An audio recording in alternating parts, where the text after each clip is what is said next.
আজকে রিয়েকশন দিব একটা আপুর আইডিতে। চলো কথা না বাড়িয়ে বড়লোকসের আইডি থেকে একটু ঘুরেই আসি। তার প্রোফাইলে যা মাত্রই দেখলাম সে অনেক সুন্দর একটা অ্যানিমেশন দিয়ে এন্ট্রি নিয়েছে, আর তার ড্রেস আপটা ছিল অনেক সুন্দর, বড়লোকস বলে কথা।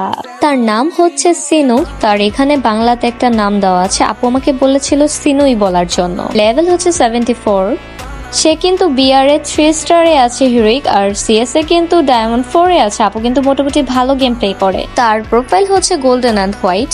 আমরা যদি তার বায়োটা লক্ষ্য করে দেখবো, তার বায়োতে কিন্তু লেখা আছে নিড বেস্টি। সো কেউ যদি আপুটার বেস্ট ফ্রেন্ড হতে চাও, ইনবক্স করে দিও আপুকে। আমরা যদি তার প্রোফাইল লক্ষ্য করে দেখবো, তার কিন্তু কোনো ডায়নামিক ডো নেই। ভাই এটা কি ভাবা যায়? এত কিউট একটা আপুর ডায়নামিক ডো নেই, সে কিন্তু 10-12টা ডায়নামিক ডো ডিজার্ভ করে গাইস। আজকের ভিডিও এই পর্যন্ত। নেক্সট ভিডিওতে কারের রিয়েকশন দিব, সবাই কমেন্ট করে জানিয়ে দিও। আর যারা যারা এখন আমার ইউটিউব চ্যানেলটি সাবস্ক্রাইব করো নাই, তারা যে সাবস্ক্রাইব করে দিও। আর যাদের যাদের ডায়মন্ড টপ আপ লাগবে, তারা কিন্তু আমাকে টিকটকে ইনবক্স করতে পারো।